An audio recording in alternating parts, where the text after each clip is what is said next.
सोनिया परेशान नहीं हो। राफे बच्चों के साथ खेल रहा है, डोंट वरी।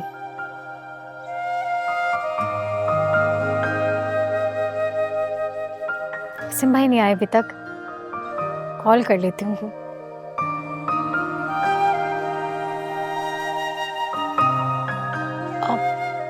आ गए। अस्सलाम वालेकुम। वालेकुम सलाम, कैसे हो तुम? बिल्कुल ठीक। तुम्हारे हस्बैंड नहीं आए साथ? हाँ ऑफिस में, आपको पता है यूरोप जाने से पहले सारा बिजनेस फाइंड ऑफ कर रहे हैं। अब इनसे मिलें, ये सोनिया मेरी दोस्त, कासिम भाई। अस्सलाम वालेकुम। अब मैं बच्चों को देख के आती हूँ। अस्सलाम वालेकुम। प्लीज बैठिए ना, बैठिए।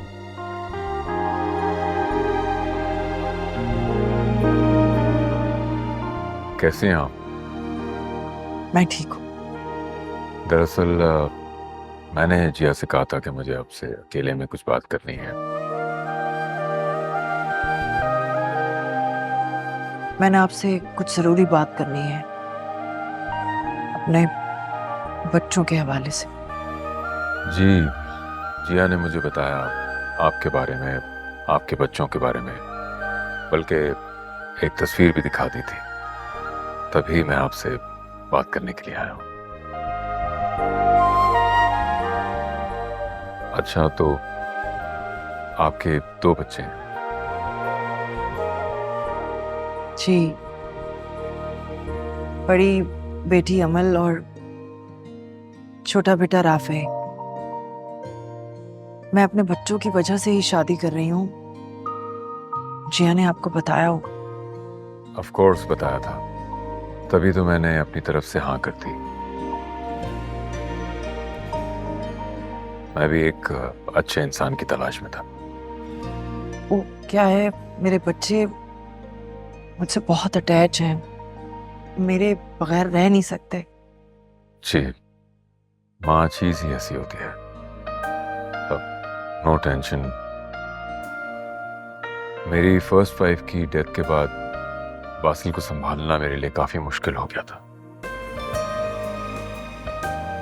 जबकि बासिल काफी समझदार है, बिजनेस में भी मेरे साथ ही होता है।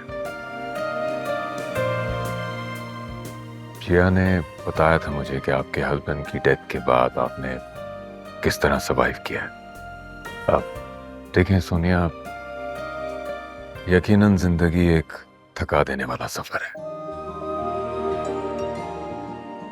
और हमारी जिंदगी में किसी के आने से या हमारी जिंदगी से किसी के चले जाने से ये सफर रुकता नहीं है। लेकिन हाँ, अगर जिंदगी का हम सफर मुखलिस हो, हमदर्द हो, तो मंजिल तक पहुंचना आसान हो जाता है। आप समझ रहे हैं ना मेरी बात? जी, आप बिल्कुल ठीक कह रहे हैं। मैं कोई बड़ा दावा तो नहीं करता, लेकिन इतना जरूर कहूंगा कि एक अच्छा हमदर्द बन के जिंदगी के सफर में आपका साथ दूंगा और आपके बच्चों का ख्याल रखूंगा। लेकिन साथ में मैं ये भी चाहूंगा कि आप भी अपने फराइज उसी तरह अंजाम दें। मुझे रिश्तों में बंधकर कॉम्प्रोमाइज करना नहीं आता। अगर मैं किसी के साथ मुखलिस हूं तो मैं चाहूंगा कि मुझे ऐसे ही रवैया वापस मिले। I hope you understand. आप फिक्र मत कीजिए, मेरी तरफ से आपको कोई शिकायत नहीं मिलेगी। Thank you. मैं अपना फोन ही भूल गई थी। अरे हाँ, बल्कि तुम बैठो ना, हमारे साथ बैठो।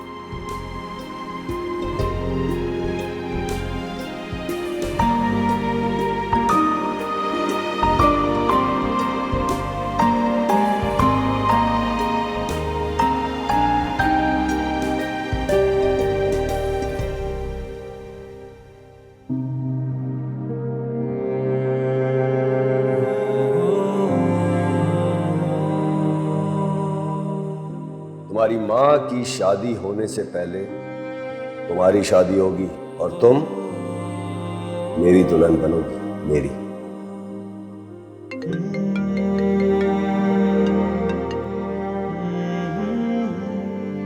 हेलो मामा, आपकी मामू या ममानी से बात हुई? उन्होंने कुछ कहा तो नहीं? देखो अमन, अब मुझे किसी की कोई परवाह नहीं है। लेकिन मेरा दिल अजीब सा हो रहा है। मामा, क्या पापा की जगह कोई और होगा? हाँ बेटा, मुझे माफ कर देना। शिकवा या शिकायत आपसे नहीं है, गिला तो अपने नसीब से है। ये सिर्फ और सिर्फ मैं तुम लोगों के अच्छे मुस्तकबिल के लिए कर रही हूँ। जानती हूँ पापा हमें छोड़कर चले गए, लेकिन उनकी यादें, उनकी बातें हमेशा हमारे दिलों में जिंदा रहेंगी। आप अपने दिल पर कोई बोझ मत रखिएगा। अशफाक हमेशा हमारे दिलों में जिंदा है, लेकिन तुम लोगों की खातिर मुझे जिंदगी में आगे बढ़ना होगा। मैं मजीद तुम लोगों को तकलीफों में नहीं देख सकती। मजीद मैं तुम्हें खुद से दूर नहीं देख सकती। मामा, आपके हर फैसले में मैं आपके साथ हूँ, आप फिक्र मत करें। मामा, आपने राफे से बात की? राफे ने क्या कहा? आजकल राफे मुझे गुमसुम नजरों से देखता है। सच पूछो तो डरती हूँ कि कहीं राफे गलत ना समझ ले। मामा, आप ऐसा क्यों सोच रही हो? ऐसा मत सोचे। राफे समझदार है और मुझे यकीन है कि वो इन हालात को समझने की पूरी कोशिश करेगा। मैं भी यही चाहती हूँ, कम से कम मेरे बच्चे मुझे समझे, क्योंकि मेरे लिए ये फैसला करना इतना आसान नहीं है। दरवाजे पर कोई है, मैं बाद में बात करती हूँ। जी, अपना ख्याल रखिएगा। अल्लाह हाफिज। Okay, bye.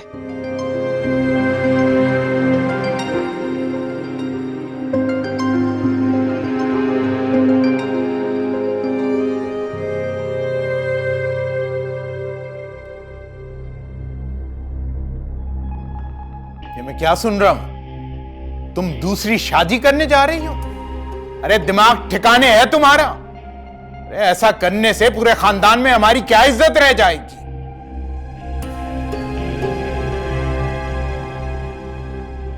मैं भी इसे यही समझा रहा था अनवर भाई।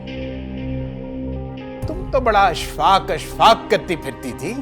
अरे यही मोहब्बत थी तुम्हारी अशफाक से? अशफाक से मुझे मोहब्बत है या नहीं है, इस बात का सर्टिफिकेट मुझे किसी से लेने की जरूरत नहीं है।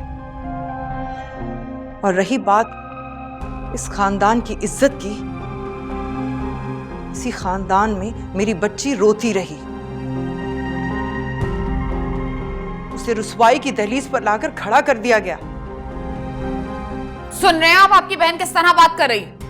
अब थोड़ी सुनाई दे रहा होगा।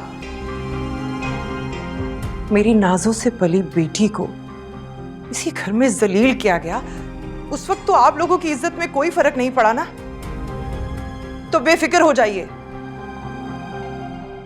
मेरी शादी करने से भी आप लोगों की इज्जत में कोई नहीं फर्क पड़ेगा।